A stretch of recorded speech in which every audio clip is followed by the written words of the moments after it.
Hello everyone, welcome back. I'm just going to do a quick life update and just let you know what's going to happen over the next few weeks. I am doing this flick through of this new colouring book that I've got. The ones that I have at the moment require a lot of time and effort, whereas sometimes I want something just to de-stress. This book is a lot bigger than what I originally anticipated, but if you do want to flick through that's a lot more silent, then just let me know, because I can just re-upload it with background music. But let me get straight into it. Those of you who don't know, I am pregnant and I'm towards the end. I'm in my third trimester now. Last Friday, we went to the hospital. Not even last Friday, to be fair, 2 weeks ago from now, I realised I was having hypos. So I'm having low blood glucose. And it's very random because I don't have any symptoms or anything like that. Like, I don't get shaky, I don't get sweaty, I don't get confused. I just carry on with my day. I don't feel any different unless I'm randomly checking. This has happened in my previous pregnancies as well, and they linked it to the placenta not being sufficient enough or not working as they should, and the baby had to be closely monitored. And hopefully with those two everything turned out okay. They were a bit early, but there was no other intervention that was required. So anyway, we realised that was happening. They inserted a Libra sensor into my arm which monitors me 24/7, and will let me know if I'm having any hypers, if my blood glucose are low, high, in the right range. The doctors have complete access to it, my partner has complete access to it. And over the last 2 weeks we've realised that I am constantly having hypos. I originally got tested for gestational diabetes at 8 weeks pregnant because of my previous history with this. At that point, the doctor said that I don't have it and they'll retest me. When I went in for a later appointment, they found some glucose in my urine and they retested me, and they said the results indicate that I could likely be going towards gestational diabetes and to closely monitor. We were monitoring quite early on, diet, lifestyle changes and everything, and all of a sudden I've got no requirement for insulin, nothing like that. I don't need any diabetes medication, but I'll insert pictures here for you.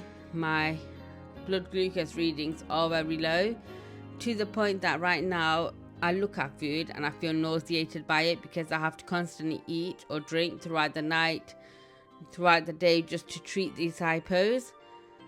But anyway, over the last week, baby's movements are still very much there, but the pattern has changed, which during the midwife's appointment, they were a bit concerned. She sent me to the hospital. During the monitoring there and then speaking to the doctor seemed concerned. This was on Friday, and said that he'd like me to stay in and see what they think is better or put a plan in place. However, when the midwife came around, she said that the doctor really just wants you to speak to the diabetic team. They'll ring me the next day and let me know if I need to come in or what the plan is. So we waited and no one's been in touch, but I don't know if that's because we've got an appointment tomorrow for a follow-up scan and then they'll talk to me, but I'm not really too sure. And I don't know, it's complicated. Kids are going to go to family early in the morning. I say early in the morning, my appointment's around 12, so they'll probably go there for 11. But my partner has to go away because it's vaccination season here. He needs to do his vaccination training, and they told him on Friday that it's today. He tried to email them and reschedule and stuff, but it seems to be more difficult than what he anticipated it to be, because he can't change it. I mean, we really don't know what's happening. Like, it's hard because it's difficult to pinpoint what would happen or what the best course of action is and things like that. So I don't know what's happening. I don't know if they'll just have a normal checkup and send me home, or if they'll keep me in. I know with baby boy they gave me steroid injections and then monitored my blood glucose to see how it responded, and everything was within the range that they wanted it to be, showing that the placenta was working as it should. I don't know if they'll redo that test and then send me home if everything's okay, or if I'll have to be induced or C-section or however they do it. Or best course of action is if they can keep baby in until at least 37 weeks and baby's born healthy and everything like that. But it's so hard to say what will happen until this appointment. and even then it's like a waiting game at this stage. So we are very closely monitoring my blood glucose levels, my blood pressure, checking for movement and things like that, but we're going to see how things go. And I don't know if it's just my body's natural way of dealing with stuff, like the urge to nest that I've had this time round. I have never had that before with the other two kids. I want to sort everything out for them. We've still got babies cot up and next to me crib is sorted now upstairs. When we've had the other two kids as well, apart from my daughter, because she was the only one then at that point, we all stay together. But now I stay with the baby in my partner's workspace kind of thing, just because he's there at night, so I can rest and sleep and whilst he's helping me, and the other kids don't get affected by it. So we've got that room set up now. We just need to add a few more things and sort stuff out.